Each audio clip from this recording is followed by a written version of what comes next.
Obviously, when the distance on Sundays, how the squad's looking? Is there any players unavailable for tomorrow's match? There are some unavailable. I have Martinez, Varane.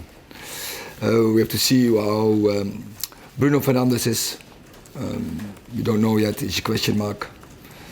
But I think for the rest, we are quite okay.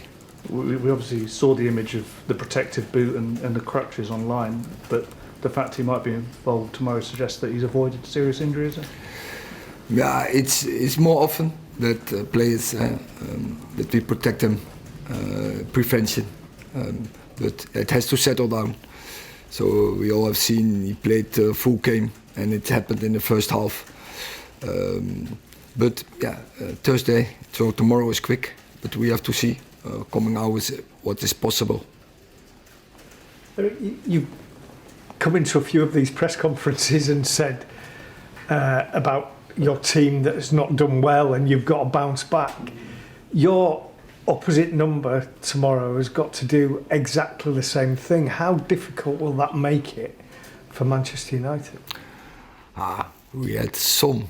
It was not so often that we had to bounce back. More often than you would like. Oh yeah, definitely. But it happened with all the great teams, even Real Madrid. I can't remember that. No?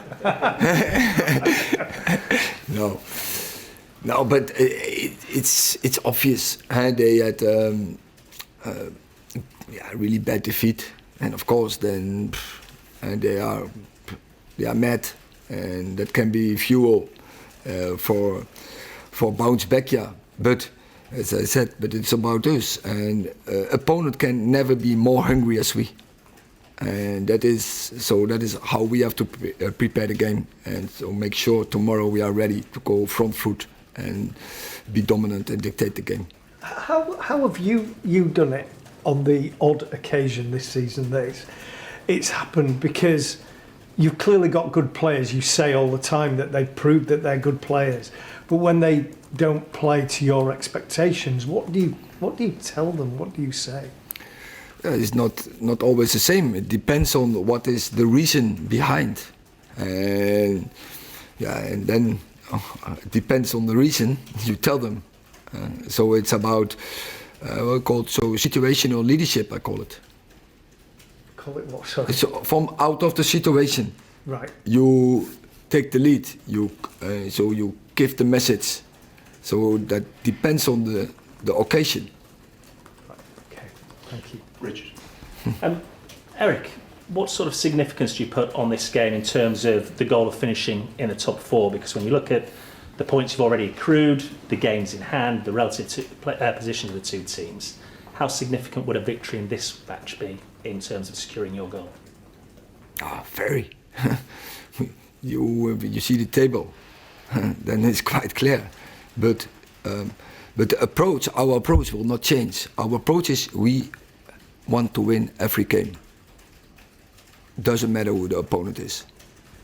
And obviously the one standout player for Spurs season in, season out is Harry Kane. The problems he poses for you as a defence. How do you go about marshalling and limiting the impact he can have on this game?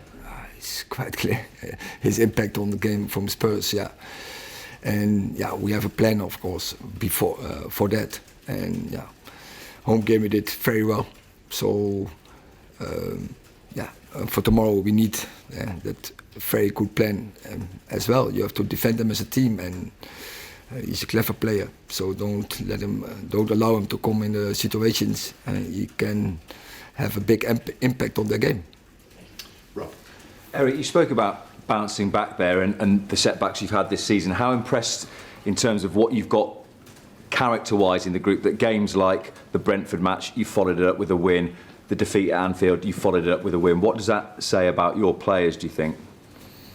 That they are resilient, and so they are able to do it. And that's not easy, but they can do it. And now we have to make the next step to do it, also in games where you get a setback. And maybe you can even have a bad setback, but then also show the character and personality that you, in the game, bounce back. The question was also asked about what you say to players after you've had a defeat. But how important is it that you sometimes leave them, and that maybe the Tottenham players, it's the same this week, that they have to come together and speak about turning things around, and it's not always on a manager to try and get the best out of his squad? No. But so I'm not in a position. I'm not the Spurs manager. I'm the Man United manager. So we are in another place. But I have to make sure that our players are ready for tomorrow and facing a good opponent. So it's a good team, good players, and we are in a certain circumstance. And I have to make sure that they are focused and have energy and are front foot to go into a battle.